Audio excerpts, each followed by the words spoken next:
একটা মেয়ে যে স্বামীর সম্মান বোঝে না, সে কিসের স্ত্রী? আবার একটা স্বামী যে তার স্ত্রীর সম্মান বোঝে না, সে কিসের স্বামী? সমস্যা, আমি ইসলাম এবং পারিবারিক জীবন নিয়ে আমার ভিতরে এত কথা জমে আছে, যেটা বলতে গেলে আমার 3 ঘন্টা সময় লাগবে। তবে আমি আলাদা করে এটা নিয়ে একটা লেকচার দেবো ইনশাল্লাহ। কিছু কিছু বিষয় আপনার চেয়ে আমার বয়স কম হতে পারে, কিন্তু এই বিষয়গুলোতে আমার অভিজ্ঞতা আপনার চেয়ে 10 গুণ বেশি আছে। আর একটা ভুল তো জীবনে করতে যাবেন না, সেটা হলো যে ফ্যান্টাসিতে ভুগে অতিরিক্ত দায়িত্ব নিতে চায় না।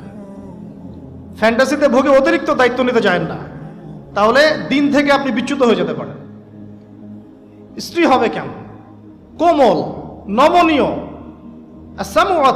শুনবে, আনুগত্য করবে। যে কথাগুলো কোরআন সুন্নাহর মধ্যে আছে এগুলো শুনবে, আনুগত্য করবে, স্বামীর সম্মান বুঝবে,